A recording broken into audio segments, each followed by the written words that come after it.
Welcome to this edition of Safety First. I'm your host, Tim Kelly, joined today by Assistant Fire Marshal Gary Lassiter and Investigator Pam King, both with Suffolk Fire and Rescue Department. Thank you both for being with us today. Thank you, Tim. And of course, this year, around this time every year, we always like to come out and talk about a really unique event that's taking place in the city of Suffolk. It's been going on now, this will be the 12th year for the Suffolk Fire and Rescue Fire and Life Safety Camp. And Pam, I'm going to let you kind of kick it off and talk about sort of where the idea and the impetus behind creating and bringing the camp to be took place many, many years ago. Okay.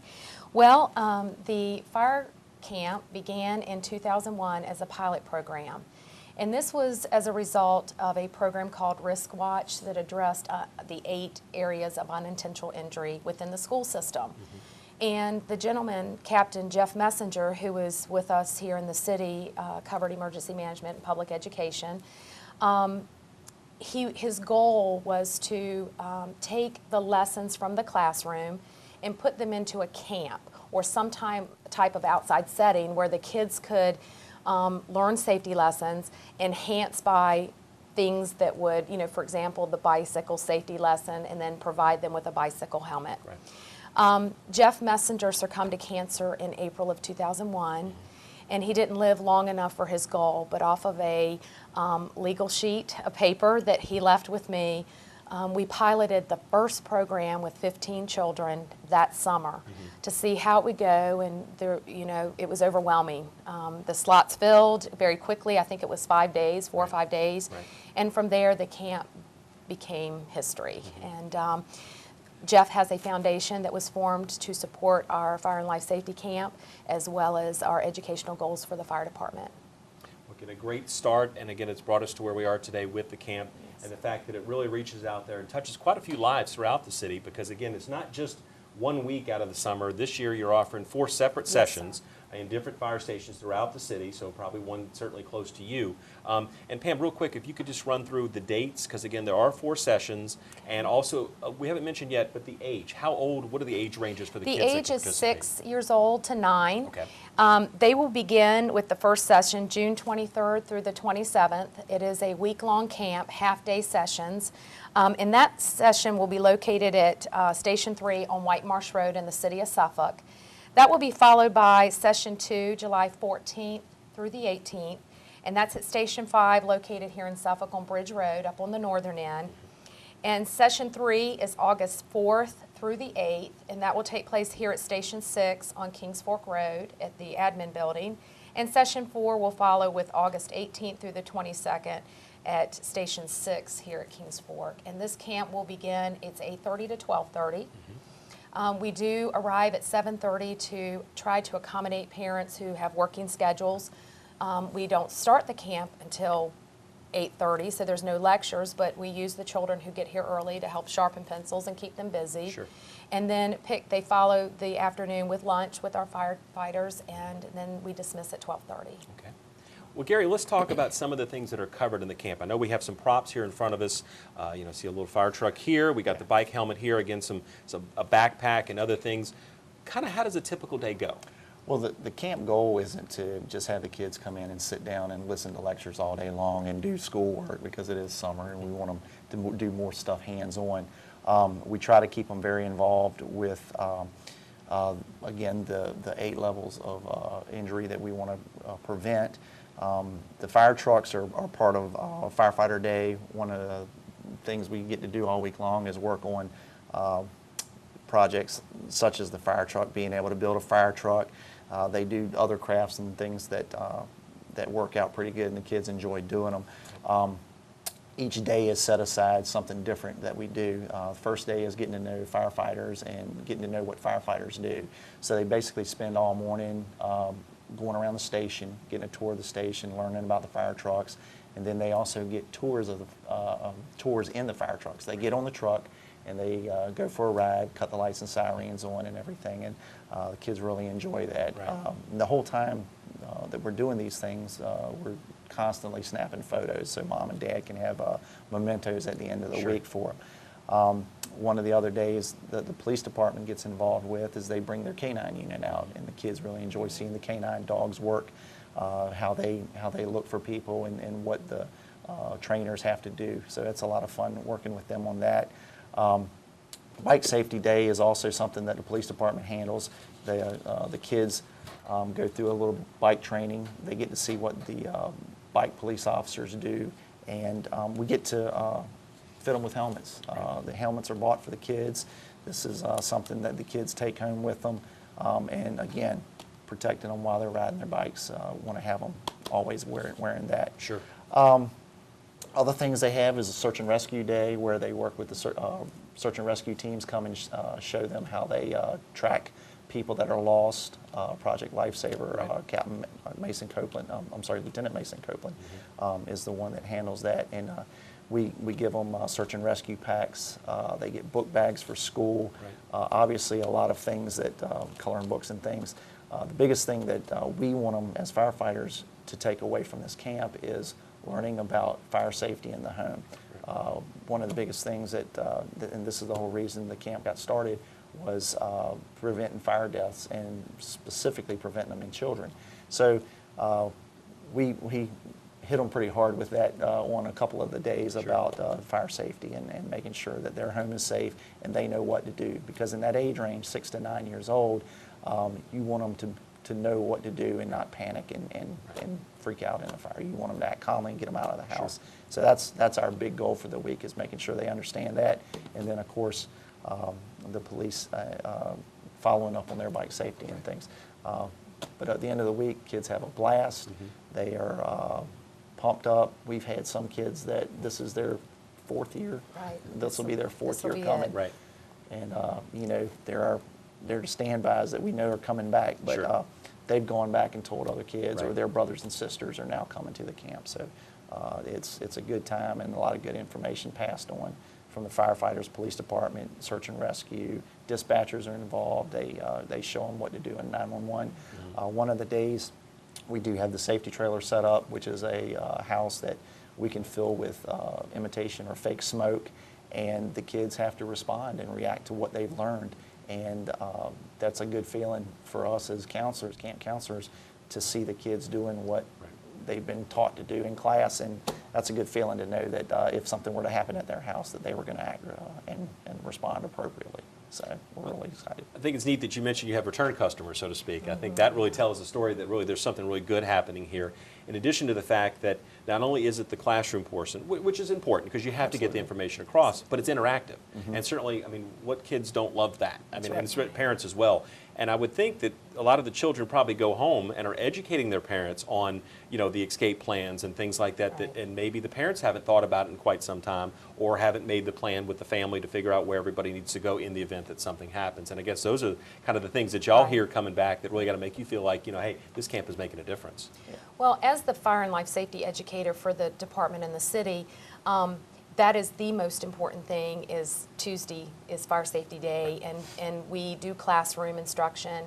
And part of a mandate to get their certificate on Friday is to actually do a fire escape plan by drawing it, and then it has to be initialed by a parent or guardian that they actually physically did an escape plan in their home or wherever they may reside. Right. And I'm really strict on that, twofold. Jeff Messenger was part of a reactive approach to fire safety after the death of 14 kids in the 90s, 4 sisters and 1 fire. Myself, personally, I lost my home to fire when I was 11, and that's shared with the students, over when we do our home inspections, the kids have to participate in that as well, that something as simple as lint not being cleaned out of a dryer resulted in a home fire. Mm-hmm. So they'll do their home inspections on one of the nights, and then they draw their plans. And the parents come in and say, girl, I'm worn out. So I make sure that is part, as the kind of the leader. It's a team effort. The Sure. kids will come into camp. They're put in tables of teams because that's what firefighting is all about. Mm-hmm. And they're actually engine companies. So they'll serve as a captain and a lieutenant, and then you have your engine company, and then they rotate 5 days. That gives everybody a chance to participate in captain and lieutenant. Okay. So. Now, what about the firefighters who participate? Because, again, you have the men and women of the department that are helping throughout the week. Again, you talk about the tours and taking them on the trucks, and also certainly the police department as well interacting. That's got to be pretty rewarding for you as well as your coworkers, that you're making a difference in the lives of young people as they're kind of formulating their game plan for life, right? Absolutely. The the guys that work on shift work here at the station, you know, there's different guys here every day, and pulling them to the camp and bringing them in and letting them work with the kids. I mean, the kids will be here on Monday and they're working with a firefighter, and they're like, well, when is he coming back? And you say, well, he's not going to be back till Friday. So they really enjoy having the guys in badges come in and sit down and spend time with them and let them know. You know, you see so many times in public, parents talking about, you know, you better behave or I'm going to have that firefighter or police officer Right. and take you away or something like that. And that's not what we want. Sure, We want sure. the kids to enjoy us and, Right. and run to us Right. in times of trouble and problems. So for the firefighters to come in and sit down and get at their level and help them build fire trucks and fit them for helmets Right. and whatever it is we're doing that day, it's really good to see the kids enjoy that and embrace that. So.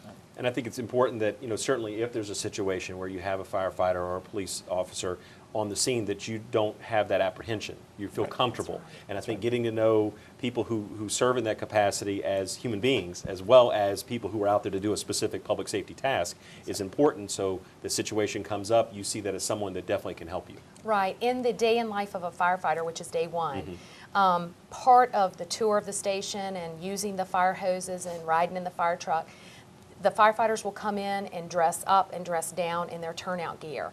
That is done intentionally in all of our programs that I'm involved in the schools to show the children that we're just like them underneath the turnout gear, and the turnout gear is here for safety. And once we put the SCBA on and the mask, we change, and our voice sounds differently, Right. but we want them to hear us so that they don't hide. We want them to come to us in the event they're put in this situation and they can't get out of their room or wherever it is that they are. So a lot of the camp is based on personal experience for years. I mean, in the fire marshal's office, you have almost 100 years of experience. So we're from both education Right. and enforcement. Sure. And so it's really important that our kids get out and stay out and they're alive.